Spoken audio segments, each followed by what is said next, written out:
we opening the series of the questions that we've been asked by many parents about the kids, about the sports, about the schooling, about the college, about the financial education for the kids, about their success, about their career, and many questions coming towards us from friends, from relatives, from people that we know. Since both of us, Dima and I, we have grown-up kids, and they went to college, they went to military, they went to they playing sports, and we had some good and bad experiences that we wanted to share with you, and some of our takes on this, uh, what we learned over the years about the education system in the United States and in Canada, in West, about how to help your kids when you just coming to the country on a budget. Since we talking about the families that don't have enough money for the like very expensive colleges or the schools, so that's the topics that we wanted to talk about. So we have few questions that we wanted to discuss. Dima, go ahead. Let's start it up. Yeah, the first question is how much does a private school in US and Canada cost comparing to public school, which is free, right? No, not correct, Dima. So this is the very important questions for people who know the system and for people who coming to the countries. So I'm gonna tell you one thing. So the difference between the private and a public school for the kids. So obviously, private schools you have to pay certain amount every year. They starting from some of them starting if you have a scholarship, if your child is smart in certain areas in certain topics, so you can get some scholarship depending on your income as well. So it can start from 5,000 and it can go all the way up to $100,000 a year for the private school. Public school, on the other side, it is called free, but in reality, it all depends on the neighborhood that you live. For example, you live in a very good public school district, good zip code.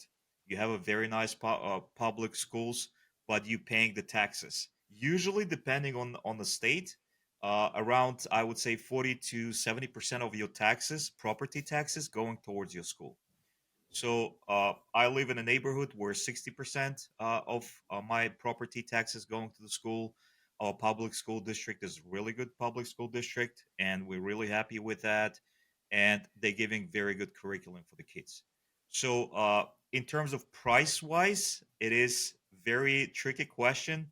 In some areas, public schools very affordable. In some areas, public schools not affordable. Obviously, you paying taxes for the property no matter what, and you can consider the public school being free and private school being paid for. So that's double-sided sword. So any So, other yeah, as a newcomer who is living in Canada for 1.5 year, so I have a question. So, are you saying that when we pay taxes from for our houses here, uh, we pay taxes only for public school, not private school, right? that's correct, yes. Yeah, that's correct. So 70 and 60 to 70% goes to support Depends. public school. Yeah. Depends on the state, depends on the country. Okay. US, every state is differ, every county is different, you know. Canada pretty much gonna be the same as I know. I'm not an expert in this area. We're just giving what we know and what experience we had with our own kids. Wow, that's interesting. Okay. Next question is: do private schools have smaller class size than public schools? Uh, Depends on where you live. Again, if you live in a very crowded state, I live in New Jersey, so it is really crowded state, and our public schools, we can have 30 kids in the same class. Private schools, on the other side, they usually have a limitations.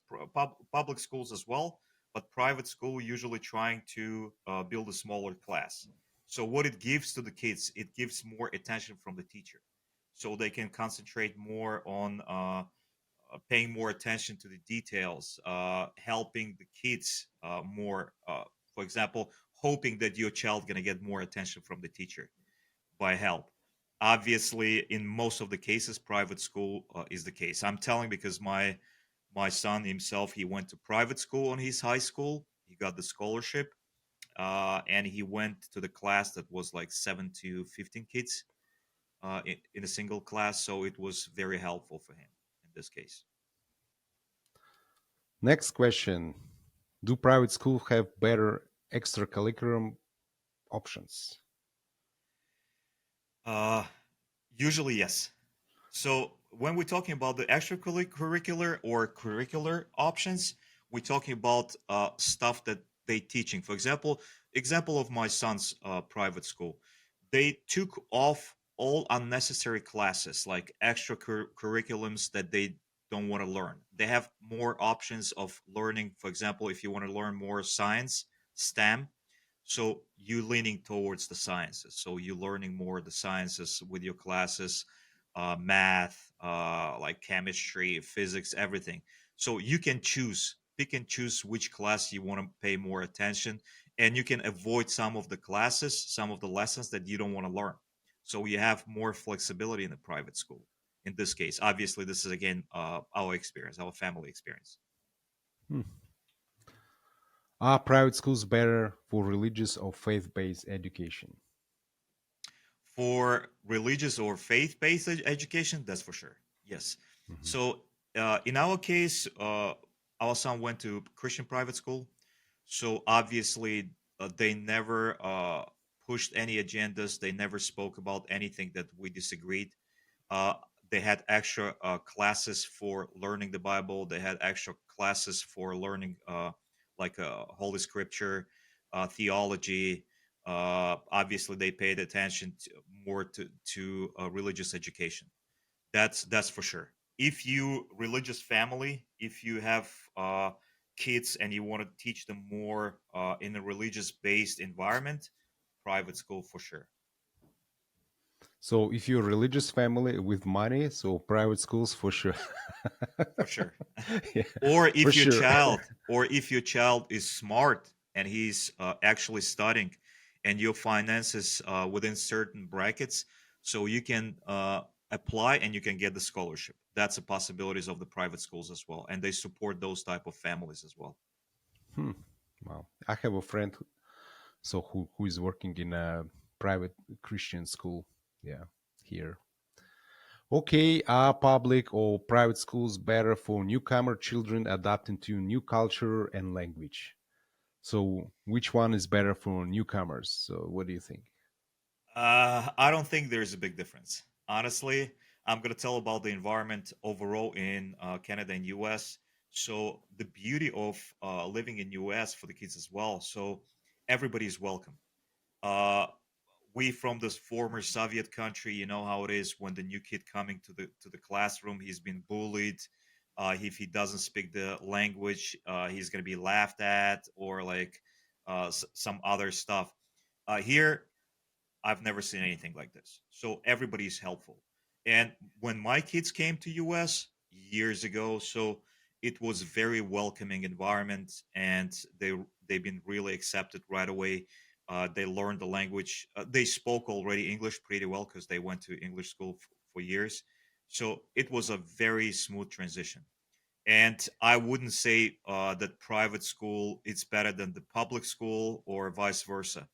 Doesn't matter what is what, because even public schools, they offering special classes. It's English as a secondary language, and they offering that option like 99% of the time. So when your child is coming, let's say he's coming to sixth grade to the middle school, and his English is let's say 10% or like very like basic English, they're gonna give him a special curriculum for a year, and he's gonna be studying English language more intensively than the other kids until he picks up and levels up with the other kids. Yeah, we had the same experience with my son. We came 1.5 years ago. He didn't speak any English.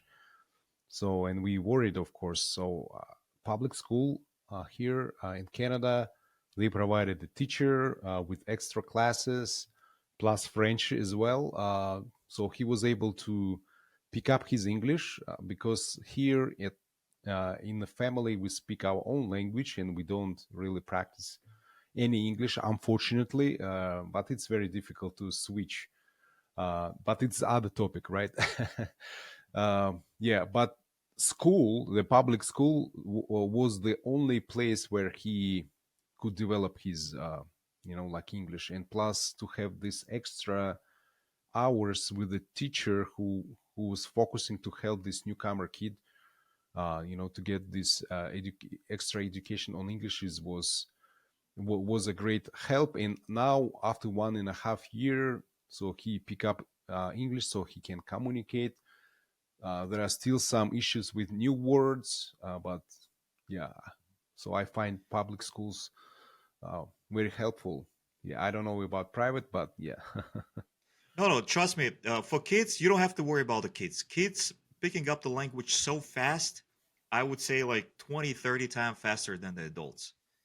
Especially when they in a very welcoming environment, especially when they surrounded like by the English language all around with friends, classes, like extra curriculums like soccer practice, whatever it is. So they're gonna pick it up really fast. Trust me, they're gonna learn English language within a year. That's it's gonna be much better than your English when you just come to United States. Yeah, and my actually observation as a newcomer to see children of immigrants. If I see somebody who's saying like I came to Canada when I was like 8, 9, 10, even 12. So their English is like a native, they speak with no accent. So that's why when I look at my son who didn't speak any English, and I see those guys who speak English as a native language, for me it's like great encouragement to see, wow, my son will be also like a native speaker. Is sport or extracurricular activity is important? So that's the question that we're getting as well. So depends on what is this important for. Let's say your kids don't have any limitations like physical limitations, and they can play the sport. Is it important for future to get to college? Questionable, because my kids, both of them played sport, and we hoped that the sport would help them to get the scholarship. They played on a very high level, volleyball and the soccer. By the time when they been in the senior class, they started applying for colleges. They started applying for different uh, like locations, different states, trying to get some scholarship. No one responded. They didn't get the scholarship at all, even though they played really well. They offered the position in a team, but no scholarship. So if you want them to be athletic, if you want them to be to play sport to improve themselves, it is great. But don't expect anything from sport in terms of getting the scholarship. It's only like few people actually getting the scholarship.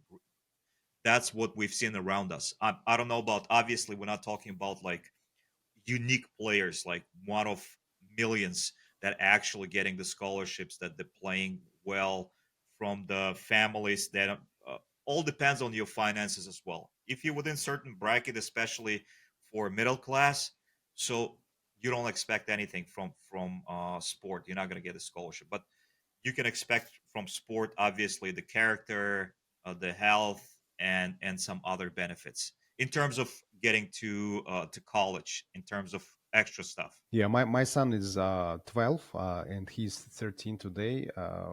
Yeah, we in his athletic, he's playing basketball. We still uh, kind of dreaming that he can get some scholarship if he will grow and he will be tall, and he's tall right now, and and he will play well, and maybe he gets scholarship. So, but you're saying that so the chance is very small. Yes, we have to. You have to be realistic. First of all, depends on, obviously, on the level of the sport that your child is playing. First of all, how popular that sport. Second of all, how good they are at what they do. And obviously, it's time and location depends on, like, if you got into some for example, ID camps, and you got picked up by college, or college seen you like playing, let's say, big championship, like a high school championship, and you won some cup. And there, it is a possibility. But in my case, in my family, my both kids played different sports. My older one played volleyball on a very high level. He never got any scholarship. He applied for different colleges because very small amount of colleges offering the scholarship for the men's volleyball teams. Very small, maybe one player getting the full right. The rest may be some financial support, but not that much. Obviously, if they're playing football, American football, or some more popular sports, they might get more scholarship. My younger one, on the other side, he played soccer. Soccer is popular and getting more popular in US. He played on a very high level, uh, but never got any scholarship. We went to so many different ID camps all around the country. We went to ID camps in Florida, New York, you name it, California, different ID camps. Not a single offer. Only like two or three like interest from the college coaches, Division 2, Division 3, but none of them offered any scholarship. Even though he was like really good. Like I would say like on a very, very decent high level that he can play for the college right away. He can be a starter from the junior year, but nothing. So this is my experience. Obviously, every child is different, but around people that I know, I would say 90% of the people never got any scholarship. They got some financial aid, they call it, but they play a college sport as a bonus, but not as a full right. Yeah. That's my experience, obviously. So how can I help my child build a strong resume while in high school? Yep, that's a very important, very important question. So, by resume, what are we talking about? Resume building for the college or for the future work for the job resume? What what type of Hmm. resume we're talking about? So, for Yeah. college, mhm. Yeah, let's say Yeah, for college. Let's say let's for college. for college. Obviously, college is looking for the exams for your GPAs.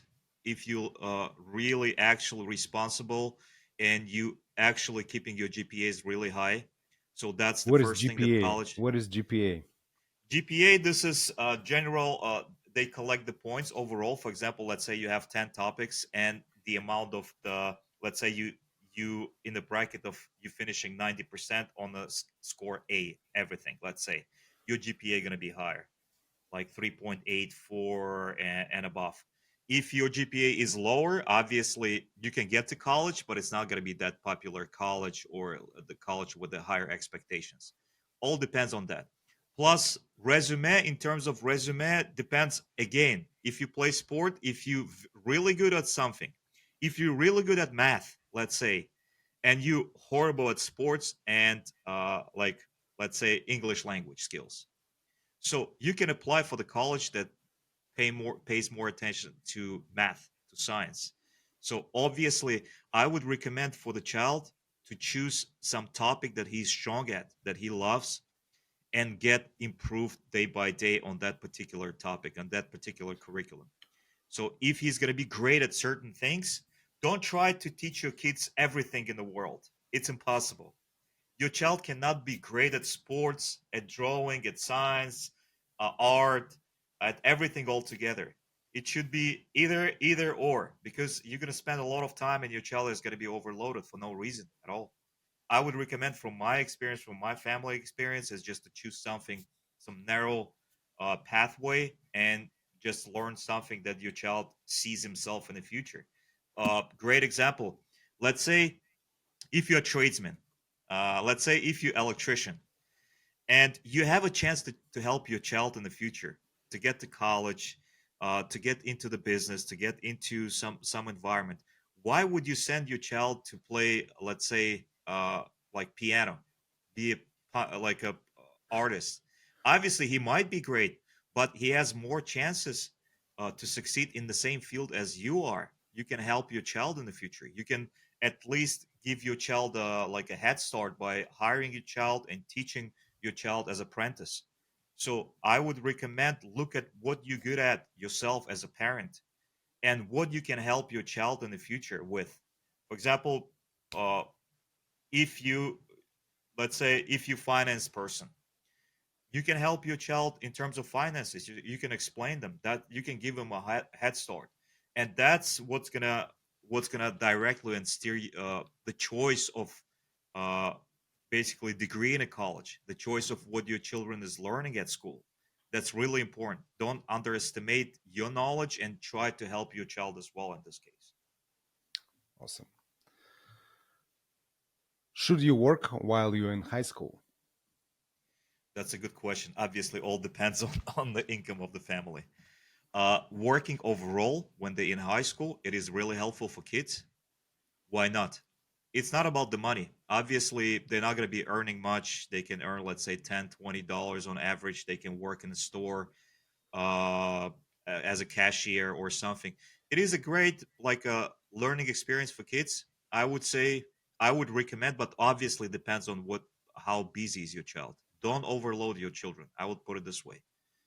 Most of the parents, that's what I see in the West, uh, trying to push so much on the children.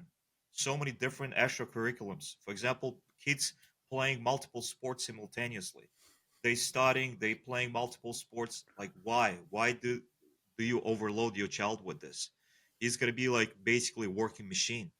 So you don't Yeah. want to do it. Just be smart and focus on something that your child can be great at for the future, that your child can convert into some degree, into some business, into something that can support your child's for example financially.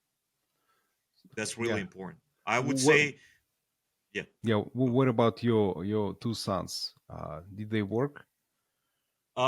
They worked a little bit here and there, Hmm. but not much because they actually concentrated on school and they did extra sport.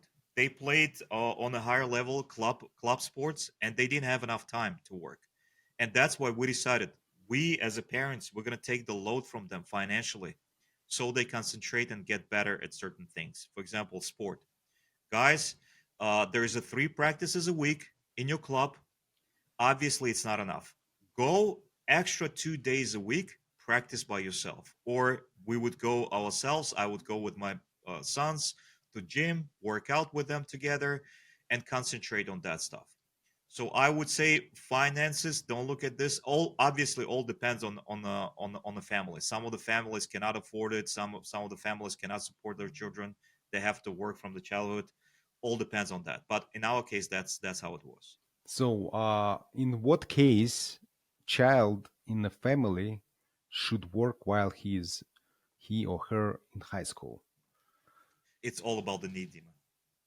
If you have a need, financial need, and your child has to work, obviously there are different works.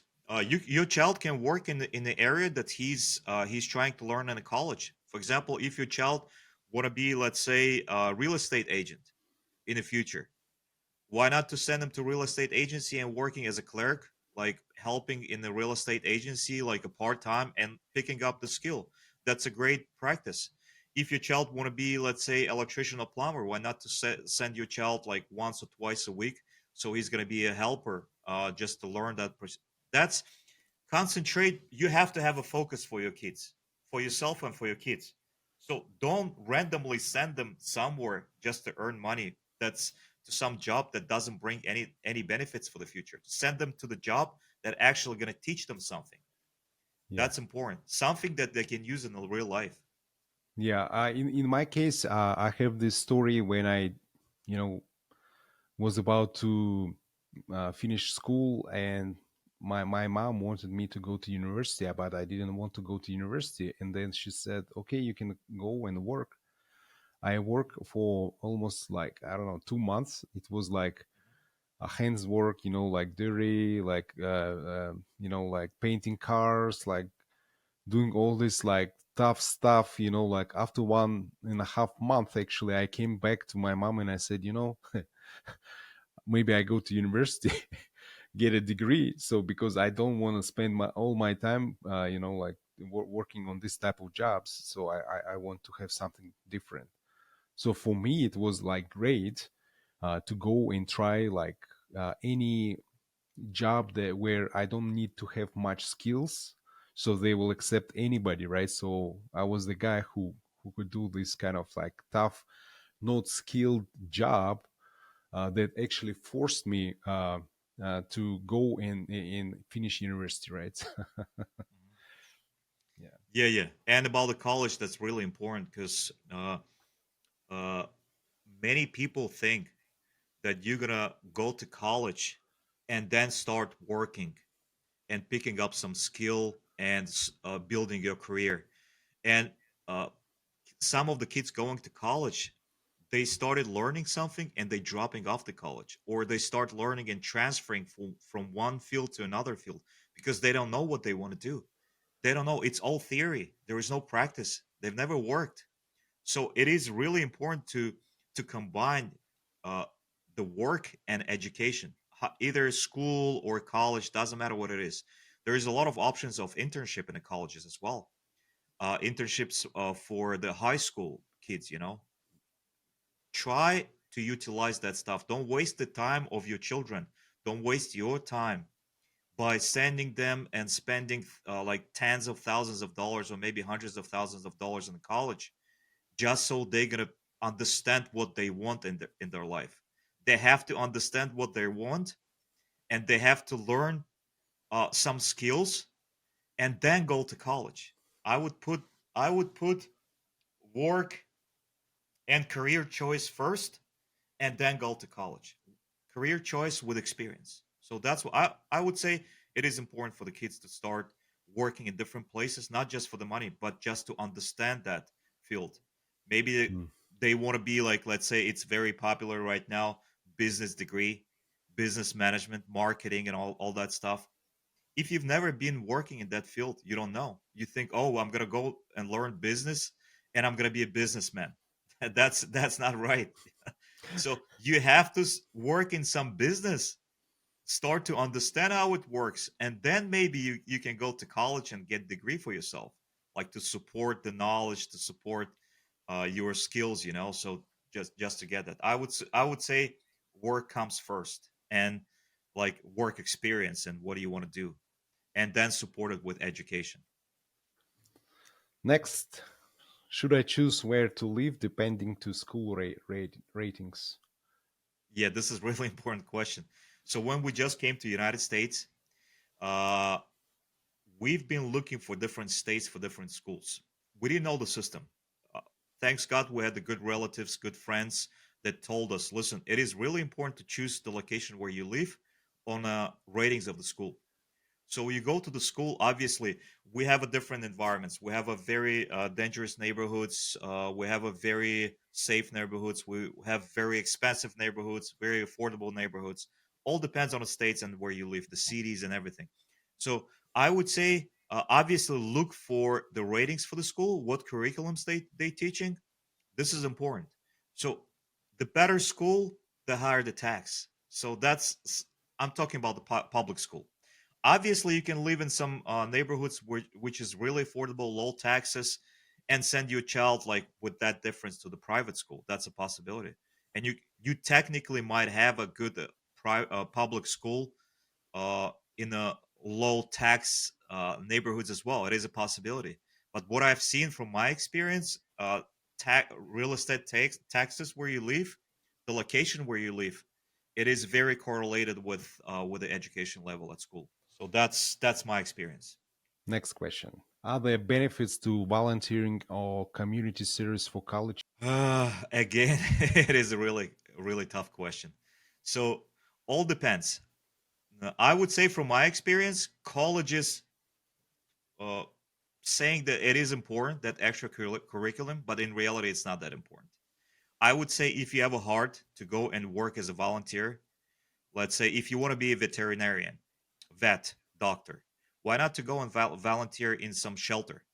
You can get experience, you can volunteer, you can practice, you can help them, you can understand the business, you can understand the environment. Again, combine the volunteering with what you want to learn. Obviously all depends on your heart. If you open hearted and you want to volunteer and help some people, it has nothing to do with the college. It's just your heart. Go and do it, but don't mix it up. Don't think that you're going to be doing extra stuff and it's going to give you the benefits for the college. And I'm talking about my experience. It never helped because my kids did the volunteering in different environments. It Nobody paid attention to that. So Yeah. I would say it all depends on your heart. If you want to volunteer, go on volunteer, but don't expect anything from the college. So that's actually the last question we had for this video. We chose this type of format because we find these questions very important to us. We are going through these questions and finding answers. So we decided to share this experience with you, and we hope you find this very helpful. If so, please subscribe, give us a like, and watch our next video. Yeah, put the comments if you have any questions. Ask us. We will discuss about it because I know it's for some families it is really important. We went through that stuff and we can give you our take on this. Obviously, we're not experts. Again, we're not pretending to be an experts. It's just our own experience. Yeah. Thank you for watching. See you guys in the next one. Bye.